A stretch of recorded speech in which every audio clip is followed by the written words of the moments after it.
At this point, I believe he is beyond assistance, and he is in that perimeter, and we will actively hunt until we find him.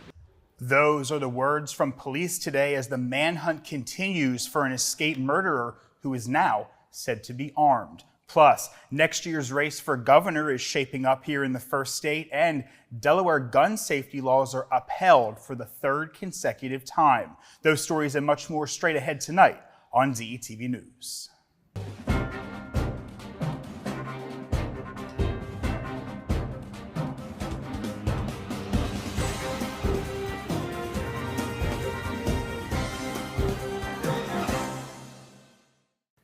Good evening and welcome to DETV News. I'm Matt Ford. Thanks so much for joining us tonight. Making headlines today, the search for escaped murderer Danilo Cavalcanti intensified Tuesday after the fugitive stole a rifle during a confrontation and shootout with a homeowner on Countryville Road overnight Monday in South Coventry Township. This morning, Pennsylvania State Police said that they have established about a 3-mile perimeter in South Coventry Township to search for Cavalcanti, who escaped from Pennsylvania's Chester County Prison on August 31st. Cavalcanti was spotted around 8 p.m. Monday on the south side of Fairview Road by a woman driving in South Coventry Township. After tracking him, police found his prison shoes. Soon after, a resident called to say his work boots were stolen off of his porch. Police continued to track Cavalcanti headed north, and just after 10 p.m. last night, a call from a resident came in that's saying he had entered their garage while the homeowner was in it. And there, Cavalcanti grabbed a .22 rifle from the garage, meaning that he is now armed. Police have asked residents in the area to be vigilant, locking all doors and windows, securing vehicles, and staying indoors. The intensified search has prompted the Owen J. Roberts School District in northern Chester County to close all schools Tuesday.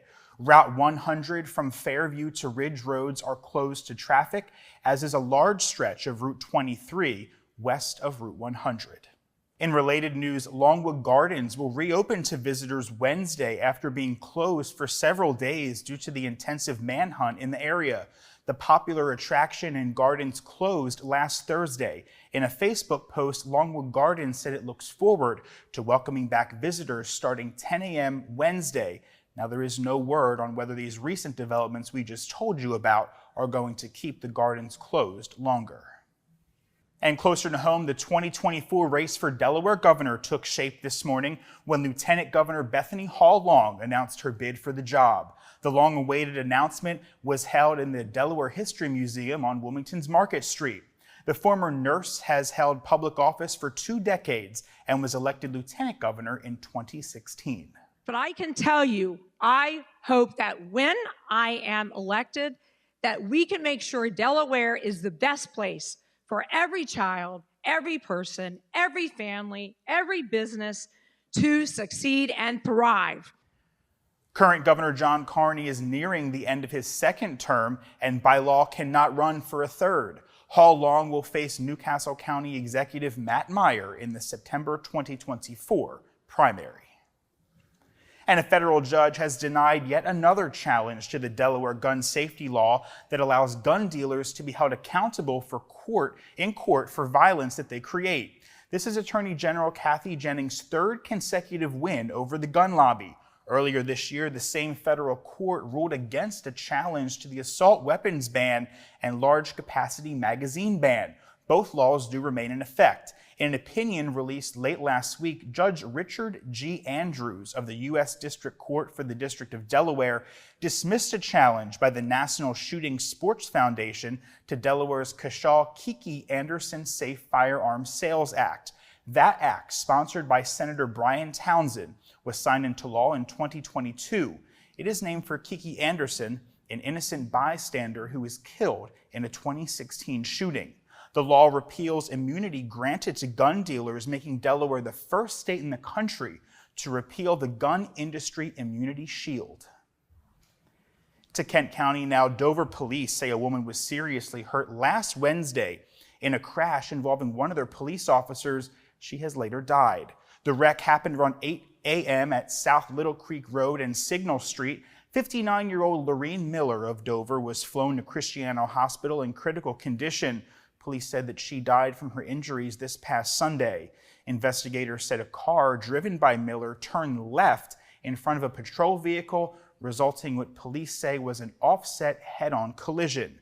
The officer involved, a 4-year veteran of the force, was treated for minor injuries but has been put on paid administrative leave pending an investigation, which is standard procedure in an incident where someone is killed and an officer is involved.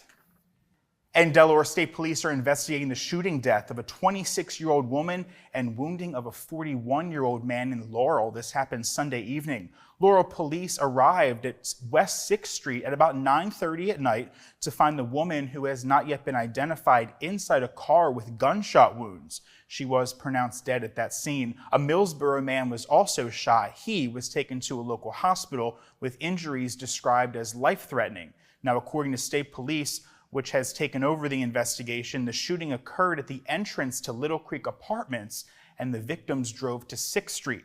Police are asking anyone with information to call the number seen on your screen. And police are also asking for the public's help in finding 3 stolen dogs and the suspect responsible. Police say in Frankfort, Delaware, 3 American Bully dogs, seen here, were stolen from their owner's yard on Honolulu Road sometime Wednesday night. If you know where they are or who is responsible for their theft, please contact the Frankfort Police Department at 302-732-6244. And Wilmington children and families will be better protected from hazards of lead-based paint. That's all thanks to a $5 million grant announced yesterday by the state's congressional delegation. On Friday, the U.S. Department of Housing and Urban Development unveiled a $157 million national program to lessen the dangers of poisons in public housing. Ray Fitzgerald, executive director of the Wilmington Housing Authority, said that the funds will increase his department's ability to identify and eliminate the toxic paint in the city's public housing. And organizers are getting ready for the annual Central Delaware Economic Summit. The event will take place on September 19th at the Del One Conference Center in Dover. This year's theme is AI in the Economy and Our Society. Keynote speaker James Collins, he's a Microsoft public sector leader for the Americas, will discuss artificial intelligence and other emerging technologies. The summit brings together leaders in business, government, education, and the community to discuss improving economic conditions in Central Delaware. The hybrid event will feature both in-person and virtual attendance options. Registration is $35 for in-person attendance, while virtual attendance is free, but it does require registration. For details, head to dtcc.edu/economic summit. If your criminal record is holding you back from finding a job and moving on with your life, you may want to attend an annual expungement and job fair held at the William Hicks Anderson Community Center at 501 North Madison Street here in Wilmington. The event is organized by the Wilmington Alliance and will run from 1 to 6 p.m. Walk-ins are welcome, but organizers ask that you register if you're looking for your record to be cleared. For more information, visit wilmingtonalliance.org. And before we go, Wilmington's 7th annual HBCU Week kicks off this Sunday. More than 6,000 college admissions and $60 million in college scholarships have been granted to attendees since it launched in 2017. Wilmington Mayor Mike Przicki and ESPN's Stephen A. Smith, an HBCU ambassador, announced a number of events that will occur over the week, including a Battle of the Bands, concerts, a panel discussion, a comedy show, and a block party. The centerpiece of the week is the college fair, to be attended by more than 25 historically black colleges and universities. High school students can meet with recruiters and corporate partners to receive on-site admission, scholarships, and internships. Definitely do not want to miss that.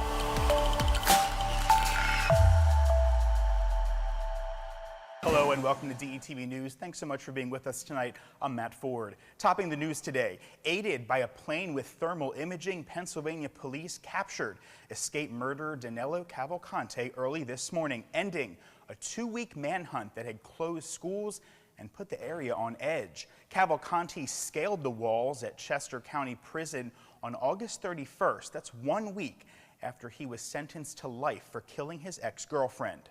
For 2 weeks, Cavalcanti evaded authorities as residents called in multiple sightings of the man police described as extremely dangerous. On Monday, he stole a rifle from a resident's garage after a confrontation with the homeowner. And on Wednesday morning, when the plane picked up Cavalcanti in a wooded area south of Coventry Township, tactical officers were on the ground and were able to surround him and move in quietly with dogs. The search involved hundreds of police officers, drones, and helicopters. The FBI and U.S. Border Control assisted in the manhunt. And Newcastle County Police are investigating a late morning shooting today near Middletown that did injure one man. Police responded to the 900 block of Lissy Casey Loop on reports of an assault with a weapon. Upon arrival, they found a 39-year-old male with a gunshot wound. He was treated at the scene by Newcastle County paramedics and transported to Christiana Hospital. His condition was not immediately known. Police are continuing to investigate, and they will release more information as it becomes available. And state police are looking for suspects in the attempted theft of an ATM. Investigators say 3 people used a stolen white Ford F-250 pickup truck to tow an ATM into the parking lot at the Polly Drummond Shopping Center early last Friday morning. The ATM and the pickup truck were abandoned. Troopers later found a green Ford F-250 pickup truck, which may have been connected to the attempted theft of this ATM. That vehicle was also reported stolen from the same neighborhood, where the other truck was also swiped. Anyone who has information and can help with the investigation or may have surveillance footage that can help, you're asked to contact Troop 2 Criminal Investigations Division at 302-365-8471, or you can contact Delaware Crime Stoppers. People in the area are asked to check their doorbell or property cameras for any suspicious activity between Thursday, September 7th at 10 p.m. to Friday, September 8th at around 5 a.m.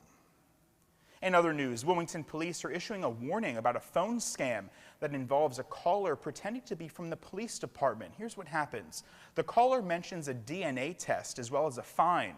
The person who receives the call is sometimes told to pay a fine using a payment card or a gift card. Police said this is actually fraud, and the police would never demand payment or solicit money over the phone. Anyone who receives a call like this one is asked to contact police at 302-654-5151. You may also call this number to actually verify the authenticity of any call that claims to be from a police department. Moving on to news now in a lawsuit alleging racial discrimination within the Wilmington Police Department. A federal judge has dismissed a lawsuit filed by former Wilmington police officer Frey Coleman. Coleman accused the department of racial discrimination and improperly collecting data from seized cell phones. Coleman left the department in January during an investigation into statements she made about a 2007 murder. Detectives questioned her last September in a cold case. After accusing her of withholding information, they seized her cell phone with a warrant. Coleman claimed the department downloads full contents of seized cell phones for what are called phishing expeditions. She alleged the warrant for her phone was racially motivated. However, the judge ruled federal law does not allow her racial discrimination claim against a public entity over an employment contract. He also found no issues with the warrant were used to take her phone. The judge gave Coleman until the end of this month to amend her complaint with facts that support claims against individuals. To Sussex County now, where 3 people were rescued yesterday afternoon from a Laurel home that was set ablaze due to an accidental fire on the kitchen stove during cooking. The blaze was reportedly shortly after 3:30 p.m. on the 100 block of West 2nd Street. The 3-story house seen here was engulfed in flames when firefighters arrived and entered the burning building to pull out 3 women who were still inside the home. A 76-year-old woman was transported to the hospital with burns and smoke inhalation. She was later flown by helicopter to Crozier-Chester Medical Center up in Pennsylvania. A 71-year-old resident suffered serious smoke inhalation, and a 68-year-old female was being treated for burns as well as smoke inhalation. Now, as of this afternoon, 2 women remained hospitalized in serious condition. The state fire marshal's office estimated the house sustained $175,000 in damages. Claiming she has suffered through depression and not wanting to leave her home, a 2023 graduate of Sussex Central High School whose bare breast was exposed on surveillance tape has filed a lawsuit claiming that two school principals created a meme of the incident and shared it with school staff. When 18-year-old Anaya Harmon was pulled away from a verbal fight at school, her clothing was also pulled away, thus revealing her breast. The lawsuit complaint claims that Principal Bradley Layfield and Assistant Principal Matthew Jones used a screenshot of the tape to create a meme showing Harmon's breast with the head of Janet Jackson, who you may recall whose breast was famously exposed during a Super Bowl halftime performance. In a statement issued through his attorney, Thomas Neuberger, Layfield has denied any hand in the creation or distribution of the meme. We're told that the video was shown to staff for student safety reasons and was recorded from a distance. Neuberger told DETV the disrobing was not even noticeable. A spokesman for the Indian River School District said the district does not comment on pending litigation. The case has been under investigation by the Delaware State Police and no charges have yet been filed. And testimony began this week in a case against a 39-year-old man accused of using a hammer to brutally assault a Wilmington jewelry store owner in a robbery captured on videotape in 2022. Calvin Ushery is charged with 6 felony counts of robbery, assault, and other crimes tied to the incident at Solid Gold Jewelers on 9th Street here in downtown Wilmington. The attack, caught on surveillance video, was shown to the jury during opening statements Tuesday. It showed a man wearing sunglasses grab the 68-year-old store owner, hit him with a gun, knocking him to the ground. As the robber gathered items and appeared to wipe the area for footprints, he reportedly struck the owner with the hammer. Following the attack, the owner spent 4 days in the ICU, receiving treatment, and suffered from memory loss and other difficulties. After the attack, Wilmington police alerted local pawn shops, and calls came in of a man attempting to sell a large amount of jewelry. Later, an officer spotted a man matching the robber's description, trying to sell jewelry at a gas station. The Ushery was arrested at the scene and charged with assault. The trial is expected to wrap up by Friday. If convicted on all charges, Ushery faces between 8 and 107 years in prison. To health news now, where the first state has seen a subtle rise in COVID-19 cases, just as federal regulators approved updated vaccines from both Moderna and Pfizer. This week, the Food and Drug Administration, along with the CDC, okayed the shots for most Americans 6 months and older. The vaccination rates among children in the country have been low so far, just over 4% of kids 5 through 11 and 8.6% of those ages 12 to 17. The state reported 42 current COVID-19 hospitalizations as of Tuesday. While the current numbers are lower than winter peaks, they're actually up from a summer low of 11 in June. Officials hope the updated shots prevent a spike like last winter when COVID-19, the flu, and RSV stressed hospitals all around the country. The new COVID-19 vaccines target the latest variants. Federal officials say the shots should be free for most people through private insurance, Medicare, or Medicaid. A biogas plant down in Seaford, opposed by environmental groups, has gotten the go-ahead from the state. Maryland-based Bioenergy DevCo now has needed permits to build an anaerobic digestive system that uses bacteria to turn waste from poultry processing plants into gas. The biogas produced will be trucked to Chesapeake Utilities pipelines, where it will provide power for Sussex County utility customers. Nonprofit Food and Water Watch has protested the project for years, citing truck traffic and the dangers of fuel-carrying trucks.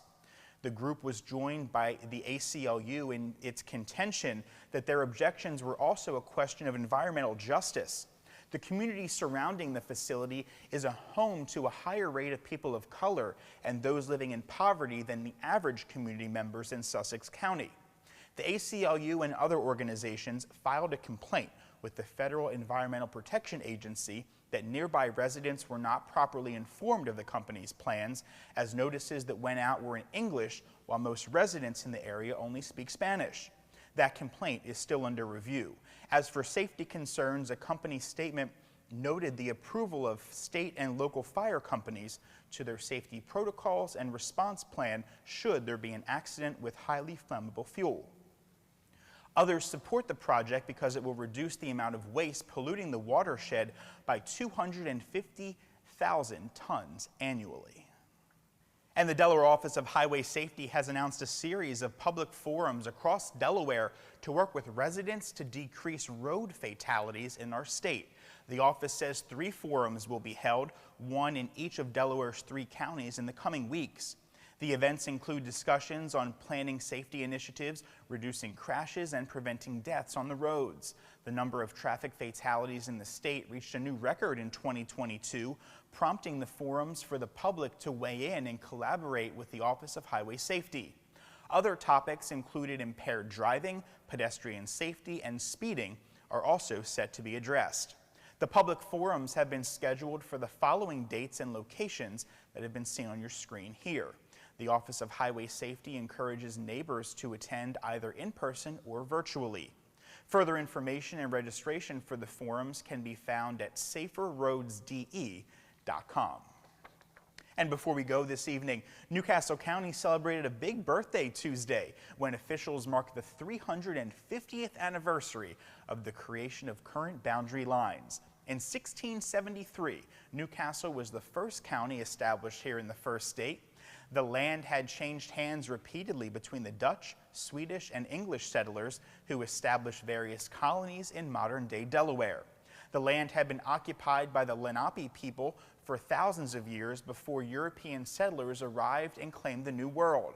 In a ceremony on the green in Old Newcastle, County Executive Matt Meyer said the day was about the future of Newcastle, not just its past.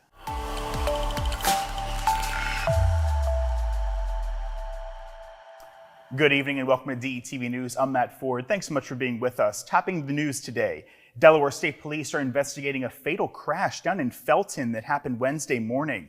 The wreck happened around 7:30 a.m. at Route 12 and Sandtown Road. Troopers say a small truck driven by a 44-year-old Woodside man hit a tractor trailer that was turning in front of him. The victim's truck went under the trailer portion and the victim was pronounced dead at the scene. And this year's first human cases of West Nile virus have been discovered by the Delaware Public Health Laboratory. 3 Newcastle County men, 50 years or older, have been hospitalized due to the infection caused by the mosquito-borne illness. The Delaware Health and Social Services reported in a statement that it appears all cases were contracted locally, but that an investigation is continuing. In response, the Delaware Department of Natural Resources and Environmental Control, also known as DENREC, will increase mosquito surveillance in the vicinity of the 3 infected people's homes. West Nile virus can cause serious health problems. It is transmitted by mosquitoes, and we are right in the middle of peak period from mid-August to mid-October. Officials have offered these tips to stay safe.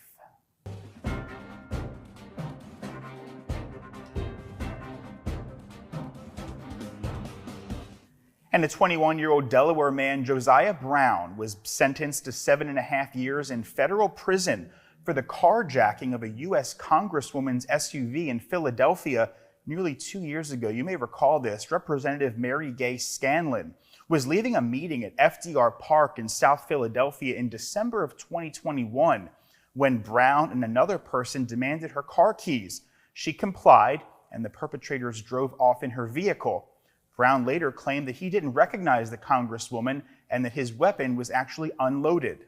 Unbeknownst to him, the stolen SUV had a tracker leading authorities right to his Wilmington home.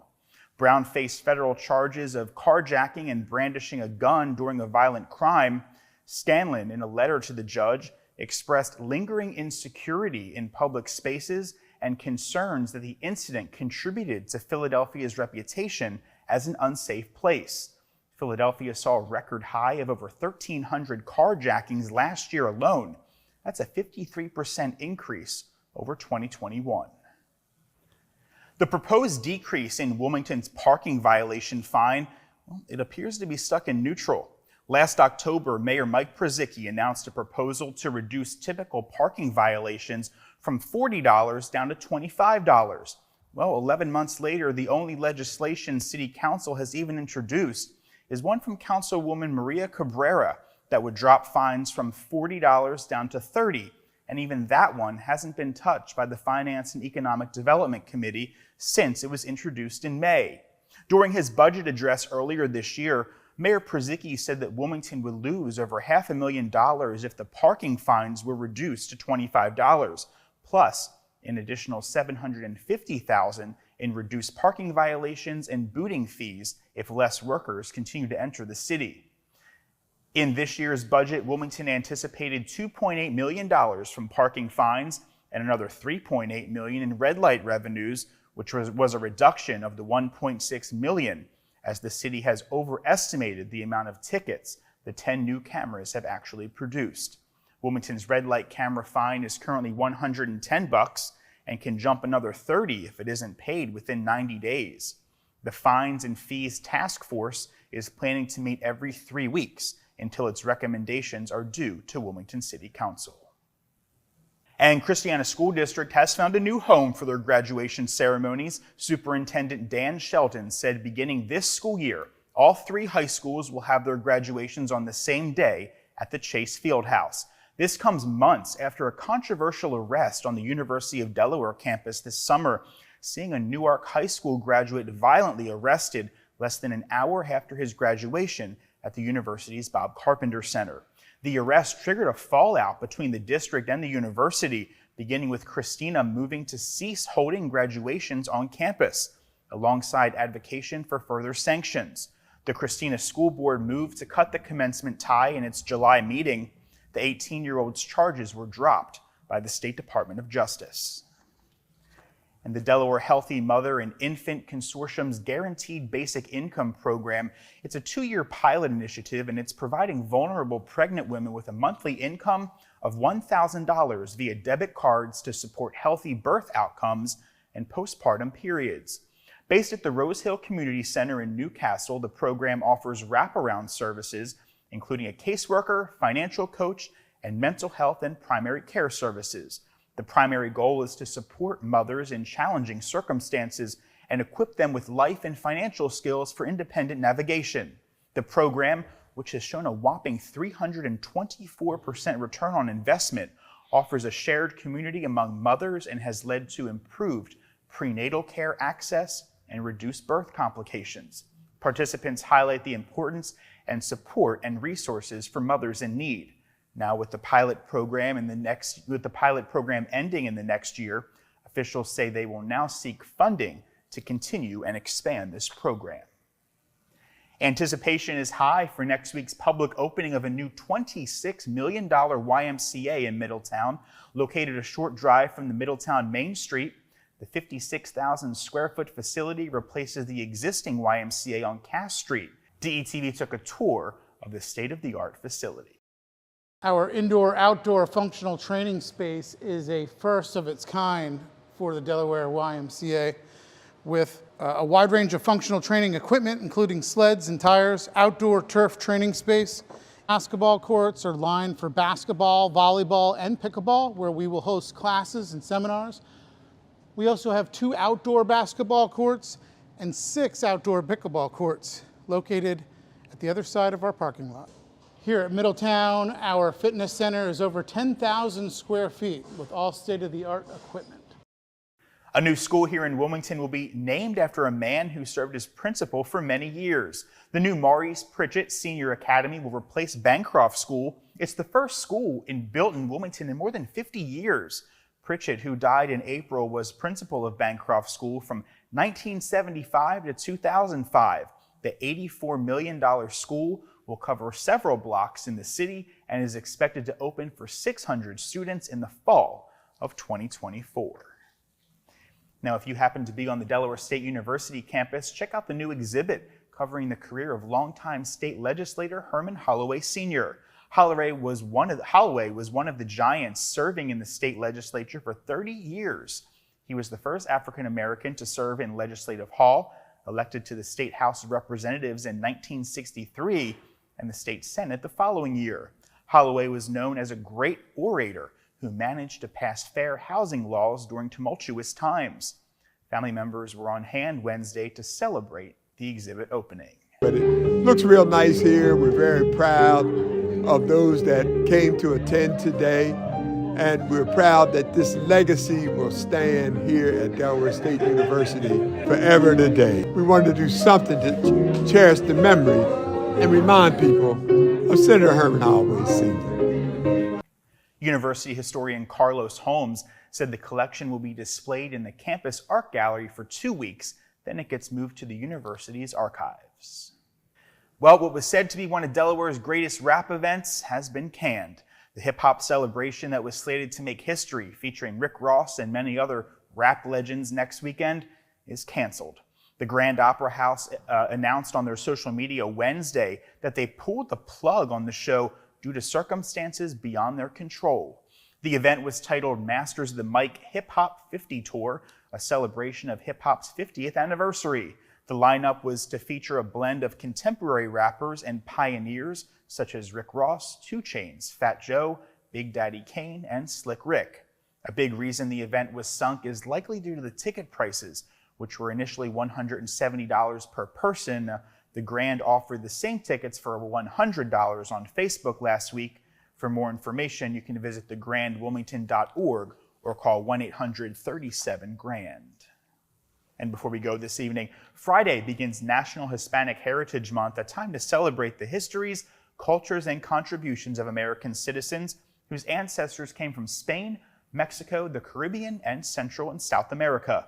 The observation started as Hispanic Heritage Week in 1968 under President Lyndon Johnson and was expanded to law in 1988. Locally, the Hispanic Heritage Festival will be held Sunday, September 17th, that's this weekend, at Bellevue State Park from noon to 5 p.m. Also on the 17th is the Festival Hispano in downtown Georgetown on North Race Street from 11 a.m. to 7 p.m. Well, that's going to do it for today's edition of DETV News. Be sure to like and follow us across your favorite social media platforms. And for a look at what's happening around our great state of Delaware, head to DETVCH.com. DETV News continues next week with Lauren Wilson. See you then.